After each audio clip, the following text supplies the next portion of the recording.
स्वागत है दोस्तों हमारे चैनल शिक्षक सेतु पर। तो टी.एड फर्स्ट ईयर का पेपर कोड 803 पूर्व बाल्यावस्था परिचर्या एवं शिक्षा, इसके हम सभी वस्तुनिष्ठ प्रश्नों को देखेंगे जो कि विगत 5 वर्षों में घूम घूम कर आते हैं। इसे एक खास बुक के सोर्स के तौर पर लिया गया है। उस बुक का हम नाम नहीं लेंगे। अब हम इसके एमसीक्यूज को सॉल्व करने वाले हैं।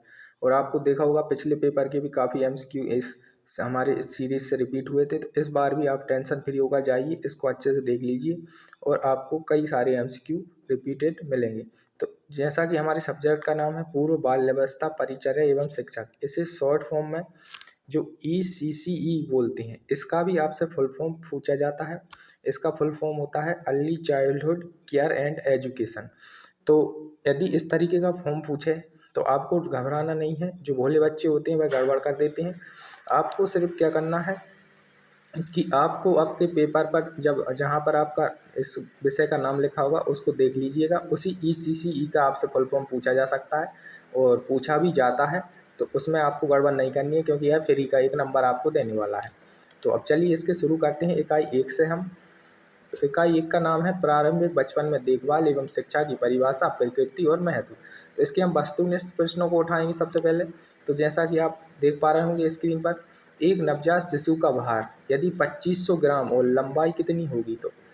तो जब एक नवजात शिशु पैदा होता है 2500 ग्राम भार वाले शिशु की जो लंबाई होगी वह 21 इंच होगी। इस तरीके के क्वेश्चन आपसे पूछे जाएंगे, इसलिए इनको आपको याद रखते हुए चलना है। 21 इंच जब नवजात शिशु जन्म लेता है तो उसकी लंबाई होती है और 2500 ग्राम उसमें वजन होता है, यानी कि 2.5 किलो का बच्चा होता है और 21 इंच उसकी लंबाई होती है। दोनों ही इम्पोर्टेंट फैक्ट हैं। इसके बाद देखिए अगला, प्रेम के साथ पालन पोषण बच्चे में किस विकास के लिए आवश्यक होता है। तो जीवन के लिए, सामाजिक और भावनात्मक विकास के लिए, तुलनात्मक और प्रोत्साहित। जब भी इस तरह के ऑप्शन आए, देखो सामाजिक और भावनात्मक, यह एक व्यापक क्षेत्र की ओर इशारा कर रहा है, यानी कि सामाजिक भी और इमोशनली सपोर्ट की भी बात कर रहा है। तो इसका जो सही आंसर होगा वह सामाजिक और भावनात्मक होगा। अब देखिए जैसे ECCE लिखा है तो इसका फुल फॉर्म हम ऊपर डिस्कस कर सकें, यहाँ उसी की बात हो रही है। मैं शिशुओं और बच्चों का ध्यान रखने के लिए कौन से शब्द का उपयोग किया जाता है। तो शिशुओं और बच्चों के लिए दुलारना, पालना या देखभाल। तो देखो तीनों ही शब्दों का जो उपयोग है हम बच्चों और शिशुओं को ध्यान रखने या उन्हें प्यार करने के लिए उपयोग करते हैं। जैसे दुलारना भी हो गया, पालना भी हो गया और देखभाल भी हो गई। तो इसका जो आंसर है, सॉरी गलती हो गई, यहाँ पर जो है देखभाल इसका सही आंसर है, क्योंकि ECCE में एक शब्द आता है C फॉर केयर। तो यहाँ पर केयर की बात हो रही है। मैं दूसरा क्वेश्चन समझ गया था इसको, इसलिए थोड़ी गलती कर दी मैंने। तो इसका जो आंसर होगा वह देखभाल होगा। अब आगे देखिए अगला है, मानव अधिकारों की सार्वभौमिक उद्घोषणा कब की गई थी। तो जो मानव अधिकार थे इनकी जो सार्वभौमिक उद्घोषणा की गई थी यह 1948 में ही कर दी गई थी। आपको याद होगा 1945 में यूनाइटेड नेशंस बना था। 1946 में क्या बना था, यह आप बताइए। यूनाइटेड नेशन की कौन सी बॉडी 1946 में बनी थी। और 1948 में उन्होंने क्या किया, मानव अधिकारों की जो यूनिवर्सल, सार्वभौमिक का मतलब होता है यूनिवर्सल, यानी कि जो पूरे विश्व पर लागू होंगी उनकी उद्घोषणा कर दी थी 1948 में। तो यह क्वेश्चन भी इम्पोर्टेंट है, इसको ध्यान से देखिएगा। अगला देखिए, अनिवार्य एवं निःशुल्क प्रारंभिक शिक्षा का अधिकार कौन से आर्टिकल में है या कौन से अनुच्छेद में है।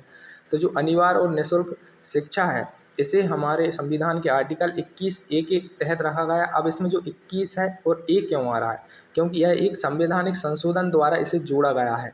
तो कौन सा संवैधानिक संशोधन था वो, 86वां संविधान संशोधन। और बताइए कब हुआ था, 2002 में हुआ था क्या। तो इससे जो है हमने जाना कि अनिवार्य एवं निःशुल्क शिक्षा का अधिकार आर्टिकल 21A में है और किसके लिए है, तो 6 से लेकर 14 वर्ष की आयु के बालकों के लिए है। इसके बाद आगे देखिए अगला, बालक में जो स्वयं की पहचान पूर्णतः स्थापित इस आयु वर्ग में हो जाती है। अब देखो यहाँ पर स्वयं से मतलब है स्वयं की पहचान, यानी वह खुद की पहचान कौन सी आयु में कर लेता है।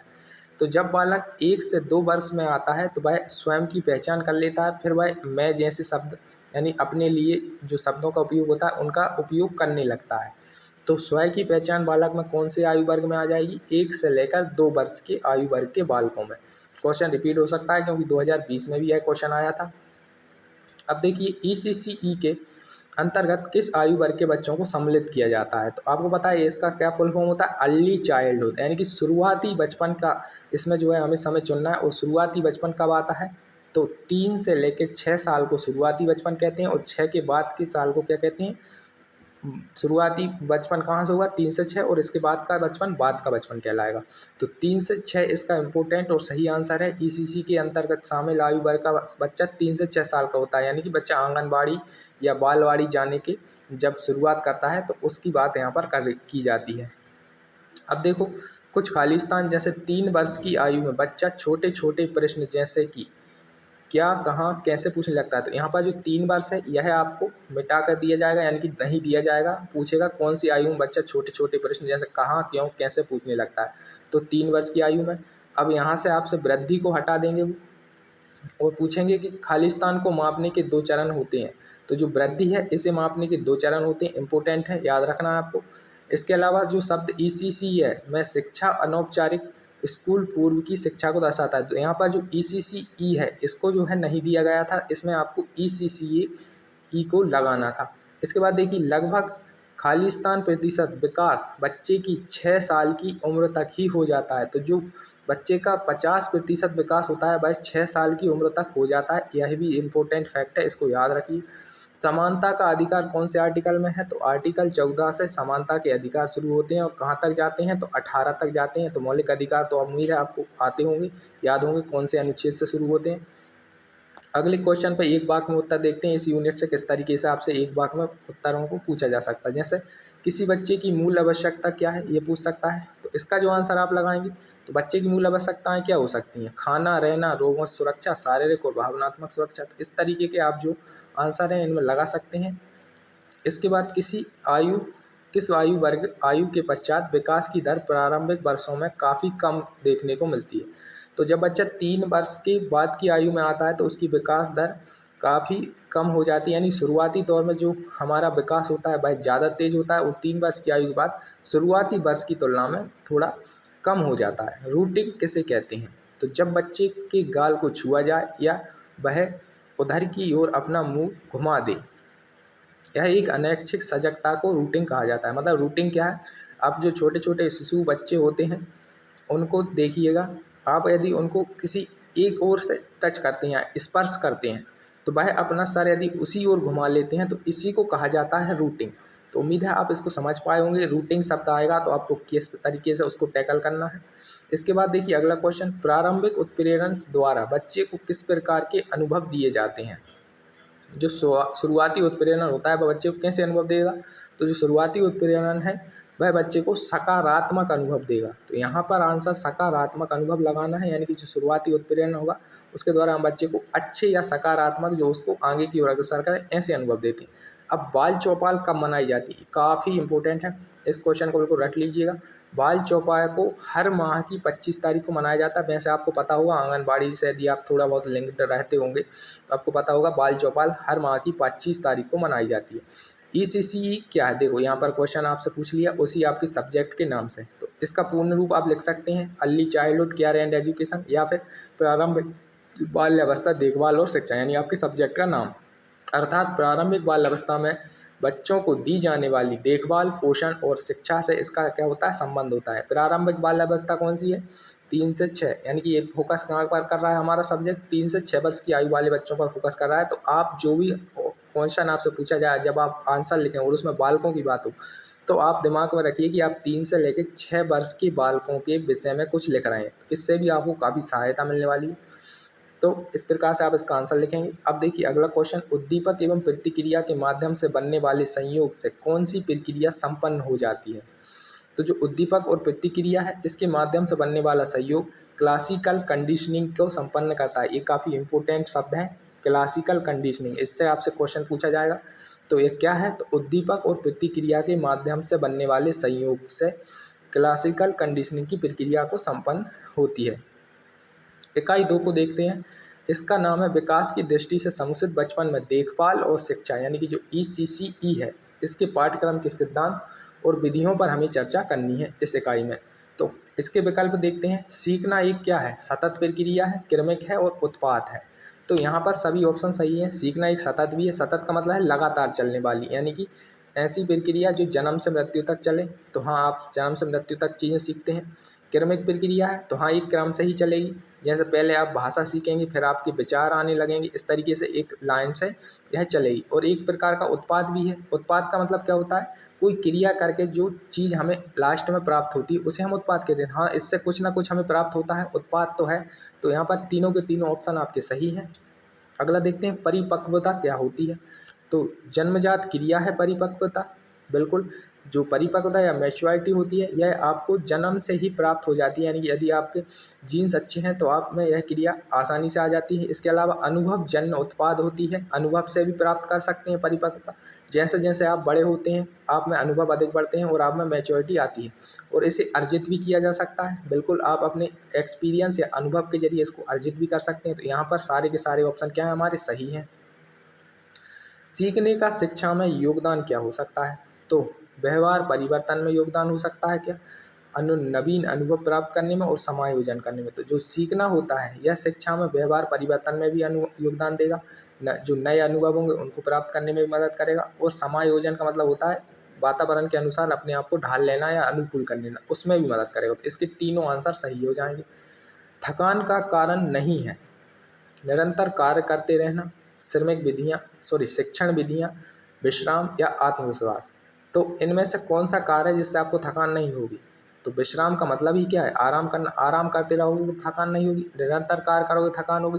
किसी भी शिक्षण विधि को यदि आप लागू करोगे तो उसके बाद आपको थकान हो सकती है। आत्मविश्वास से भी आपको थकान आ सकती है। लेकिन विश्राम क्या है, इसका अपोजिट है। थकान का अपोजिट क्या होगा, विश्राम होगा। इसलिए इसका सही आंसर विश्राम होगा। सीखने की खेल विधि क्यों उपयोगी है, बाल्यावस्था के लिए, पूर्व शैशव अवस्था के लिए, युवा अवस्था के लिए या परिपक्व अवस्था के लिए। तो पूर्व शैशव अवस्था का तो कोई सेंस नहीं बन रहा, यानी कि शिशु के समय खेल विधि का क्या काम है। और युवा अवस्था से पहले ही हम खेल खेलना शुरू कर देते हैं, और परिपक्वता तो अलग चीज़। तो यहाँ पर जो आंसर है बाल्यावस्था होगा। बाल्यावस्था सीखने की खेल विधि यहाँ पर उपयोगी हो जाती है। सीखने का पर्यावरणीय कारक क्या हो सकता है, घर या परिवार या फिर दोनों। तो इसका जो आंसर होगा घर और परिवार दोनों ही इसका जो है सही आंसर होगा। इसके अलावा इसके जो विकल्प हैं नीचे दिए गए हैं। सीखने का पर्यावरणीय कारक है घर या परिवार, विद्यालय या आयु। तो इसमें देखिए आयु का यहाँ पर सीखने से संबंध नहीं है, क्योंकि कोई भी आयु का बच्चा कभी भी सीख सकता। हो सकता है आप 25 वर्ष की आयु में भी पहुँच जाओ और आपने कुछ ना सीख पाया हो, उतना 15 वर्ष का बच्चा सीख गया हो। तो इसका आयु से रिलेशन नहीं है, इसका किससे रिलेशन है, घर, परिवार और विद्यालय से। तो यहाँ पर ए और बी दोनों सही हो जाएंगे। विकास, बालक के विकास में तीव्र विकास की आयु क्या होती है। तो जो बालक का विकास चक्र होता है उसमें सबसे तेज विकास कौन सी आयु में होता है। तो हम अभी कुछ पॉइंट पहले भी इसको चर्चा कर चुके हैं कि 3 से 6 वर्ष की तुलना में विकास उससे पहले की आयु में ज़्यादा होता है। यानी उससे पहले की आयु कौन सी होगी, 0 से 2 वर्ष। तो विकास सबसे तेज कहाँ हुआ, 0 से 2 वर्ष की आयु में। अब देखिए मानसिक स्वास्थ्य के 2 पक्ष हमें बताने हैं, एक सकारात्मक नकारात्मक या स्वाभाविक और कृत्रिम, प्रत्यक्ष अप्रत्यक्ष या सरल या कठिन। तो इसका जो आंसर है स्वाभाविक और कृत्रिम है, यानी कि मानसिक स्वास्थ्य स्वाभाविक हो सकता है या फिर आर्टिफिशियल तरीके से भी उसको प्राप्त किया जा सकता है। यानी कि मान लो किसी तरह की दवाइयाँ वगैरह के जरिए भी आप मानसिक स्वास्थ्य को प्राप्त कर सकते हैं यदि आप बीमार हैं तो स्वाभाविक और कृत्रिम दोनों होगा। अब जो संवेग है इनका आधार व्यक्ति में जन्मजात प्रवृत्ति है। संवेग से मतलब क्या, इमोशन या भावनाओं की बात कर रहा है। तो इसका आधार व्यक्ति में जन्मजात प्रवृत्ति है, मूल प्रवृत्ति, सामाजिकता या यौन भावना। तो जो संवेगों का आधार होता है यह व्यक्ति की मूल प्रवृत्ति पर निर्भर करता है।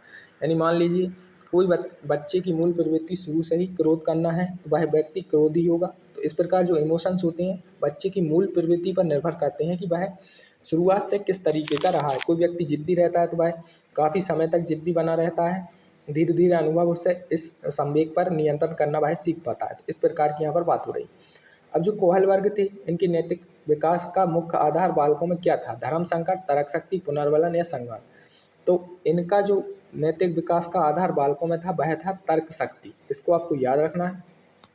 जो अधिगम यानी कि जो सीखना है एक कैसी प्रक्रिया होती है, सतत होती है, सक्रिय होती है और व्यक्तिवादी होती है। यानी हर व्यक्ति के हिसाब से सीखना क्या अलग तरीके से चलता है। मान लीजिए कुछ व्यक्ति जो है शुरू से ही टैलेंटेड होते हैं, उनके लिए सीखने वाली प्रक्रिया काफ़ी तीव्र गति से चलती है। कुछ व्यक्ति औसत होते हैं, उनके लिए थोड़ी धीमी चलती है, और कुछ व्यक्ति औसत से भी नीचे होते हैं, उनके लिए और भी धीमी चलती है। तो यह एक व्यक्तिवादी प्रक्रिया है। सक्रिय है यानी कि हमेशा एक्टिव रहती है, आप कुछ ना कुछ रोज़ नया नया सीखते रहते हैं। और सतत भी है, यानी कि लगातार चलती है, आपकी मृत्यु तक आप सीखते रहते हैं। तो यहाँ पर तीनों के तीनों ऑप्शन सही हो जाएंगे। अब जो संज्ञानात्मक विकास का सिद्धांत किसके द्वारा दिया, तो संज्ञानात्मक विकास कई बार आपसे पूछा जाएगा और हर बार आपका आंसर प्याजे होगा। इन्होंने कितनी स्टेज बताई थी, 4 स्टेज बताई थी। कौन कौन सी, संवेदी, गामक, और कौन सी थी, पूर्व क्रियात्मक, पूर्व संक्रियात्मक, और इसके अलावा एक कंक्रीट ऑपरेशन यानी कि मूर्त, और एक औपचारिक संक्रियात्मक। जो ये जो 4 अवस्थाएं ये काफ़ी इम्पोर्टेंट होती हैं प्याजे की संज्ञानात्मक विकास के लिए। इसके बाद देखते हैं रिक्त स्थान कैसे हैं। तो यहाँ पर देखिए, संज्ञान से तात्पर्य उन समस्त मानसिक योग्यताओं से है। तो यहाँ पर जो संज्ञान है वह छुपा हुआ है, और खाली स्थान से तात्पर्य उन समस्त मानसिक, जब भी मानसिक योग्यताओं की बात आएगी तो संज्ञान को आप लगाइए, यानी कि ज्ञान का जो संज्ञा है उसको संज्ञान कहते हैं, और मानसिक योग्यता से तात्पर्य संज्ञान से होता है। बाल्य अवस्था में मानसिक योग्यताओं के विकास की स्थिति तीव्र होती है। तो यहाँ पर बाल्यावस्था छुपा है। वो पूछा मानसिक योग्यताओं के विकास की स्थिति कहाँ पर तीव्र होती है, तो जो बाल्यावस्था होती है उसमें तीव्र होती है। बेकिंग मॉडल को सीखना अर्थात रटना कहा जाता है। तो यहाँ पर बेकिंग मॉडल छुपा है आपका। पूछ रहा है कि खालिस्तान को सीखना अर्थात रटना कहा जाता है, तो वो है बेकिंग मॉडल को सीखना अर्थात रटना कहलाता है। खेल कल्पनाशीलता और सृजनात्मकता दोनों को बढ़ावा देते हैं। तो यहाँ पर हो सकता है या तो सृजनात्मकता खालिस्तान हो या कल्पनाशीलता हो, तो आप दोनों को ही याद रखिए। जो खेल है हमारी कल्पनाशीलता को भी बढ़ाएंगे और सृजनात्मकता को भी बढ़ाएंगे। नाटकीय खेल में बच्चे आत्म केंद्रित होते हैं। तो यहाँ पर आत्म केंद्रित शब्द छुपा है। नाटकीय खेल में बच्चे कैसे होते हैं, आत्म केंद्रित होते हैं। अब जो सृजनात्मक खेल है इसका उदाहरण क्या हो सकता है, तो एक सृजनात्मक खेल है क्ले मॉडलिंग, यानी कि ऐसे खेल जिनमें कुछ आप अपने हिसाब से रचनाएं करो। जैसे अब क्ले मॉडलिंग है, क्ले का मतलब क्या होता है, मिट्टी, मिट्टी यानी गीली मिट्टी से खेलना। बेसिकली क्ले मॉडलिंग क्या है, गीली मिट्टी से खेलना। आप गीली मिट्टी से नए नए तरीके की आकृतियां बना सकते हो या कुछ भी नया कर सकते हो। तो यह एक क्या है, सृजनात्मक खेल है। अब जीन पियाजे ने कौन सी वर्ष की अवस्था को संवेदी गामक कहा था, तो जो 0 से 2 वर्ष की अवस्था है यह संवेदी गामक अवस्था कहलाती है। पूर्व संक्रियात्मक अवस्था में 2 से लेकर बच्चे की जो आयु है वह 7 वर्ष की होती है, यानी कि 2 से लेकर 7 वर्ष पूर्व संक्रियात्मक है। इसके बाद मूर्त संक्रियात्मक आती है जो 7 से 11 चलती है, और फिर आती है औपचारिक संक्रियात्मक, यानी 11 वर्ष से अधिक आयु का बच्चा। तो ये जो है, जो 4 अवस्थाएं होती हैं उनमें बच्चे की आयु होती हैं। आपसे कोई सी भी आयु ओटी या ऑब्जेक्टिव के रूप में पूछी जा सकती है, इसलिए आपको सारी आयु याद रखनी है और कौन सी अवस्था में होती है वह भी याद रखना है। अब एक वाक्य में उत्तर करने की कोशिश करेंगे हम। तो पहला है, सीखने हेतु जो विद्यार्थी है कि तत्पर होने के समय शिक्षक को क्या करना चाहिए। तो जब सीखने हेतु जो विद्यार्थी है उसका तत्पर होने के समय शिक्षक को अपनी तत्परता की वृद्धि के सहायक अनुभवों का आयोजन करना चाहिए। संज्ञान के बारे में पूछ सकता है, तो मानसिक जो योग्यताएं हैं उन समस्त मानसिक योग्यताओं को जिनका संबंध बुद्धि से हम क्या कह सकते हैं, संज्ञान कह सकते हैं। तो जब भी आपके सामने संज्ञान शब्द आए आपका सीधा ध्यान जाना चाहिए कि ये बात कर रहा है मानसिक योग्यताओं की, यानी कि हमारी दिमागी जो क्षमताएं हैं, योग्यताएं, उनकी बात हो कर रहा है, तभी संज्ञान शब्द आ रहा है। तो इसको आप याद रखना, काफ़ी लाभ देगा आपको। अब पूछा है खेल क्या है, तो खेल क्या है यह आप अपने हिसाब से लिख सकते हैं, काफ़ी सिंपल हो जाएगा। आप ऐसे लिखिए, खेल स्वयं अपने लिए की जाने वाली एक क्रिया या खेल एक निरुद्देश्य क्रिया है जिसका कोई लक्ष्य नहीं होता। यानी कि इसमें हम किसी लक्ष्य के लिए तो नहीं खेलते हैं, यानी कि यहाँ पर बालकों के बचपन में खेले गए खेलों की बात हो रही है, प्रोफेशनल खेलों की बात नहीं हो रही। उनके तो लक्ष्य होते हैं, तो जो खेल होते हैं उनका कोई लक्ष्य नहीं होता, बस मनोरंजन के लिए खेले जाते हैं। तो इस प्रकार से आप लिख सकते हैं। बालकों के सर्वांगीण विकास में किसका महत्वपूर्ण योगदान रहता है, तो सर्वांगीण से मतलब है टोटल विकास में सबसे महत्वपूर्ण क्या होगा, तो खेल ही सबसे महत्वपूर्ण होते हैं सर्वांगीण विकास में। जब भी बात सर्वांगीण विकास की हो तो आप खेल लगाइएगा। अगला देखिए, भावनात्मक विकास में खेल किस प्रकार सहायक होते हैं, तो जो खेल क्रियाएं होती हैं बच्चों को क्या करती हैं, हर्ष, उल्लास, क्रोध, भय और दुख व्यक्त करने के अवसर प्रदान करती हैं, जिससे बच्चों का भावनात्मक विकास होता है। अब देखिए, आंगनबाड़ी की योजना क्या है, यह 2020 का क्वेश्चन है। तो जो आंगनबाड़ी है भारत की ग्रामीण माँ और बच्चों की देखभाल के लिए केंद्र बनाएगा, यानी कि ग्रामीण भारत में आंगनबाड़ी क्या होती है, तो माँ और बच्चों की देखभाल। यहाँ पर माँ की भी देखभाल होती है, आपने कई बार देखा हो आंगनबाड़ी से जो है सत्तू वगैरह या इस तरीके की चीज़ें माँ के लिए भी आई जाती हैं और बच्चों के लिए। तो यह क्या है, माँ और बच्चे दोनों की देखभाल करता है, जच्चा बच्चा दोनों की देखभाल करता है आंगनबाड़ी। इसके बाद ECCE का पूर्ण रूप देखिए, एक क्वेश्चन आपसे हो सकता है पूछ लिया जाए। वैसे ये आपके लिए फ्री का पॉइंट है, आपको इसमें ज़्यादा मेहनत नहीं करनी, क्योंकि आपके सब्जेक्ट का नाम ही क्या है, ECCE, और उसका फुल फॉर्म चाहे वह आपसे इंग्लिश में पूछे हिंदी में आप आसानी से बना कर लिख सकते हैं। Early childhood care and education, वैसे भी आपको इतनी बार बोल चुका हूँ कि याद भी हो गया होगा। तो प्रारंभिक बचपन में देखभाल और शिक्षा, इसमें हिंदी में लिखा है। इसके बाद देखिए किशोर अवस्था में बच्चों की आयु वर्ग क्या रहती है। तो जब भी किशोर अवस्था की बात आए तो आप याद रखिए यहाँ पर 12 से 19 लिखा है, लेकिन आप 13 से 19 लगा के आइए, क्योंकि जो किशोर अवस्था होती है इंग्लिश में उसमें जो ईयर होता है उसमें टीन शब्द आता है, टीन। तो इसको बोलते हैं 13 को 13 और 19 को 19। तो 13 से 19 इसका सही आंसर होना चाहिए, 12 से 19 नहीं होना चाहिए। आगे देखते हैं, बचपन में देखभाल एवं शिक्षा पाठचर्या की योजना एवं प्रबंधन इकाई हमारी थी। इसके विकल्प देखने का प्रयास करेंगे। जैसे पाठ्यक्रम संपूर्ण मानव का जाति के ज्ञान एवं अनुभव का प्रतिरूप होना चाहिए। यह कथन किसका है, तो यह कथन फ्रावेल का है। काफ़ी इंपॉर्टेंट कथन है, फ्रावेल द्वारा दिया गया है, फ्रोवेल या फ्रावेल। इसके बाद देखिए जो करिकुलम शब्द है लैटिन भाषा से लिया गया है, यानी किस भाषा से लिया गया पूछ रहा है, तो लैटिन भाषा से लिया गया है।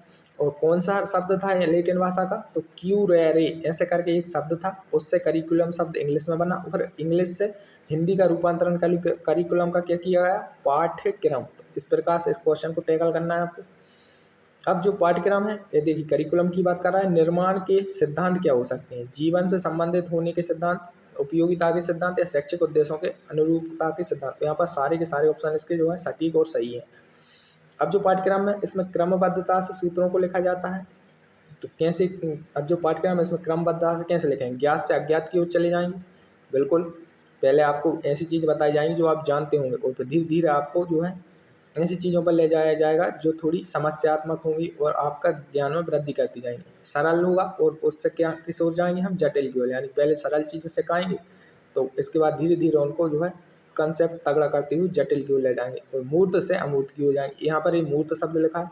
मूर्त का मतलब होता है इस चीज़ जिसे हम टच कर सकें, और अमूर्त क्या होती है जिसे हम टच ना कर सकें। तो इस प्रकार का इसका जो अर्थ होता है शाब्दिक। तो यहाँ पर जो है तीनों के तीनों ऑप्शन हमारे सही हैं। अब देखिए शैक्षिक उद्देश्यों के प्रकार होते हैं, सामान्य उद्देश्य या स्पष्ट उद्देश्य। तो जो शैक्षिक उद्देश्य हैं यानी कि जो शिक्षण के समय जो उद्देश्य होते हैं या सामान्य भी हो सकते हैं और स्पष्ट भी हो सकते हैं। अब जो ब्लूम्स की टैक्सोनॉमी है इसमें मनोविज्ञान के कितने क्षेत्रों की चर्चा है, तो मनोविज्ञान के 3 क्षेत्रों की चर्चा करती है ब्लूम्स टैक्सोनॉमी। ब्लूम्स टैक्सोनॉमी काफ़ी इंपॉर्टेंट है आपके एग्जाम के लिए, तो इसको भी याद रखना है। पाठ्यक्रम पर शिक्षक वर्ग का प्रभाव प्रमुख रूप से कार्य करता है, किस प्रकार का कार्य करता है, व्यक्तिक संगठन शक्ति के रूप में। तो यहाँ पर दोनों के दोनों सही हैं, यानी कि पाठ्यक्रम जो करिकुलम है इसका शिक्षक वर्ग का प्रभाव किस रूप में कार्य करेगा, तो व्यक्तिगत रूप में भी कर देगा और संगठन शक्ति के रूप में भी कर देगा। अब जो पाठ्यक्रम है मूल रूप से बालकों को उस पर्यावरण में से समायोजित करने की प्रक्रिया में सहायता करता है। यह कथन किसका है, तो ये जो कथन है स्पेंसर का है। स्पेंसर ने पाठ्यक्रम का कथन क्या दिया कि यह मूल रूप से बालक को उस पर्यावरण से समायोजित होने की प्रक्रिया में सहायता करता है।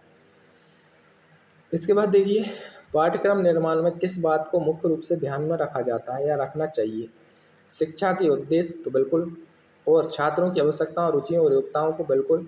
शिक्षण अनुसंधान, अब देखो शिक्षण अनुसंधानों को इसमें जो है ध्यान नहीं रखा जाता, क्योंकि यहाँ पर पाठ्यक्रम की बात हो रही है। तो ए और बी दोनों ही इसके क्या है सही आंसर हो जाएंगे। पाठ्यक्रम में प्रमुख उपागम कौन से होते हैं, विषय के उपागम, या विस्तृत क्षेत्र के उपागम, या अध्यक्षता केंद्रीय उपागम। तो यहाँ पर ऑप्शन तीनों के तीनों क्या हैं सही है।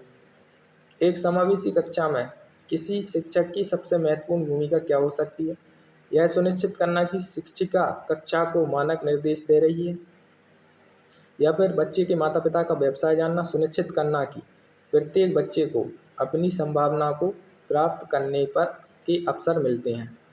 कक्षा में किसी ऐसी योजना बनाना कि प्रत्येक बच्चा समान हो। तो देखो समावेशी शिक्षा से क्या तात्पर्य होता है, जिसमें सभी लोग एक साथ मिलकर बिना भेदभाव के पढ़ाई करें। तो सुनिश्चित करना है कि प्रत्येक बच्चे को अपनी संभावना के को प्राप्त करने के अवसर प्राप्त हो रहे हैं, क्योंकि यहाँ पर जो है हो सकता है कुछ बच्चे नॉर्मल हों, कुछ बच्चे विशेष हों। विशेष बच्चों से बात है अपंग बच्चों की या विकलांग बच्चों की। तो ऐसे में हमें यह सुनिश्चित करना है कि सभी को उनकी जो अवसर प्राप्त हो रहे हैं उनकी संभावना को मतलब सुनिश्चित करना है कि प्रत्येक बच्चे को अपनी संभावना को प्राप्त करने के समान अवसर प्राप्त हो रहे हैं। तो यह आपका ऑप्शन सही है। आगे देखेंगे, भारतीय नर्सरी विद्यालय का विद्यालय तत्परता कार्यक्रम किसने बनाया था? तो जो मुरलीधरन थे, इन्होंने भारतीय नर्सरी विद्यालय का विद्यालय तत्परता कार्यक्रम बनाया। अब बालक का पोर्टफोलियो विद्यालय में तैयार किया जाता है। बालक का पोर्टफोलियो का विद्यार्थी खुद तैयार कर लेगा, शिक्षक द्वारा ही किया जाएगा, क्योंकि विद्यालय में मेन काम कौन करते हैं? शिक्षक। अभिभावक को तैयार करना होगा तो वह विद्यालय में क्यों करेंगे? तो बालक का जो पोर्टफोलियो वह टीचर्स के द्वारा बनाया जाता है। जब सामान्य बच्चों तथा विशेष आवश्यकताओं वाले बच्चों, विशेष आवश्यकताओं से मतलब ऐसे विकलांग या किसी बीमारी से जूझ रहे बच्चों को एक साथ शिक्षा दी जाए तो वह शिक्षा कौन सी होगी? अभी हमने इस पर बात की थी, कौन सी शिक्षा होगी? समावेशित या समावेशी शिक्षा होगी। शिक्षा की त्रिमुखी प्रक्रिया किसने दी थी? तो जो B.S. ब्लूम थे, इन्होंने शिक्षा में त्रिमुखी प्रक्रिया को दिया था। ये भी इम्पोर्टेंट क्वेश्चन है, याद करना। करिकुलम शब्द लैटिन भाषा किस शब्द से? देखिए ये भी रिपीट हो गया, क्यूरेरे ये शब्द है लैटिन भाषा का। ये आपसे कहीं भी पूछा जा सकता है, इसलिए आपको इसकी स्पेलिंग सही है, इसको याद रखना चाहिए कि CURRERE क्यूरेरे शब्द होता है। इससे जो है लैटिन भाषा का करिकुलम शब्द अंग्रेजी में आया है। अब एनएन के अनुसार पाठ्यक्रम पर्यावरण में होने वाली क्रियाओं का योग है। तो यहाँ पर पर्यावरण छपा होगा, तो एनएन के अनुसार पाठ्यक्रम क्या है? पर्यावरण में होने वाली क्रियाओं का योग, या फिर ये पाठ्यक्रम छपा होगा। तो जैसा भी हो आपको इस स्टेटमेंट को ध्यान पे रखना है। पाठ्यक्रम में या पाठचर्या में विद्यालय का संपूर्ण कार्यक्रम होता है। तो यहाँ पर पाठचर्या छपा होगा। विचलित पाठ्यक्रम विषयों से बोझिल होते हैं। इसके अलावा ऐसी शिक्षा जिसके द्वारा किसी भी भेदभाव व अंतर के बिना समाज के प्रत्येक वर्ग को शिक्षा प्रदान की जाए क्या कहलाएगी? देखो, जहाँ पर कोई भी भेदभाव ना हो और अंतर ना हो और समाज का प्रत्येक वर्ग उसमें शामिल हो, यहाँ पर विशेष वर्ग या ऐसा कुछ नहीं है, प्रत्येक वर्ग होना चाहिए, तो वह शिक्षा हो जाएगी समावेशी शिक्षा। और अब आपसे पूछ सकते हैं इसको छुपाकर कि किंडरगार्टन विद्यालय किसने बनवाया है, इसके जनक किसे कहे जाते हैं? तो फ्रावेल आपको सीधे सीधे याद रखनी है। किंडरगार्टन विद्यालय के जनक किसे कहा जाता है? तो फ्रावेल को कहा जाता है। अगली क्वेश्चनों को बढ़ते हैं। एक शब्द वाक्य में उत्तर है। उद्देश्य कितने प्रकार के होते हैं? तो उद्देश्य मूल रूप से दो प्रकार के होते हैं, दो प्रकार के उद्देश्य होते हैं, इसको याद रखना है आपको। उद्देश्य जो व्यापक एवं स्थूल प्रकृति के होते हैं क्या कहलाएंगे? जो उद्देश्य व्यापक और स्थूल प्रकृति के होंगे वह शैक्षिक उद्देश्य कहलाएंगे, ये भी याद रखना है। शिक्षा व्यवस्था, परीक्षा प्रणाली और समाज एवं परिवेश के अनुसार पाठ्यक्रम कैसा होना चाहिए? क्वेश्चन है आपका। तो पाठ्यक्रम कैसा होना चाहिए? शिक्षा व्यवस्था, परीक्षा प्रणाली और समाज एवं परिवेश के अनुसार होना चाहिए। ब्लूम के अनुसार शिक्षा के उद्देश्य कितने प्रकार के हो सकते हैं? तो ब्लूम की जो टैक्सोनॉमी उसके अनुसार शिक्षा के 3 उद्देश्य बताए गए, यह भी रिपीटेड हो चुका है।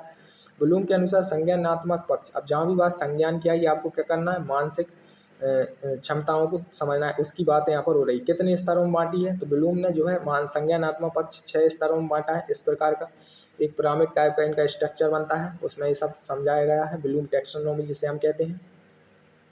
इसके बाद अगला देखिए, जो प्रत्यक्षात्मक सीखना किसे कहते हैं पूछ रहा है। तो जो मूर्त वस्तुओं को देखकर, छूकर या सुनकर सीखना क्या है? प्रत्यक्षात्मक। अब देखो प्रत्यक्षात्मक का मतलब क्या है? जो सम्मुख या जो समीप हो, आपके सामने हो, उस तरीके का सीखना क्या है? तो ऐसा सीखना किस चीज़ों से होगा? जो चीज़ें मूर्त होंगी, यानी जिन्हें तुम छू सकोगे। तो मूर्त वस्तुओं को देखकर, छूकर या सुनकर सीखना क्या है? प्रत्यक्षात्मक सीखना।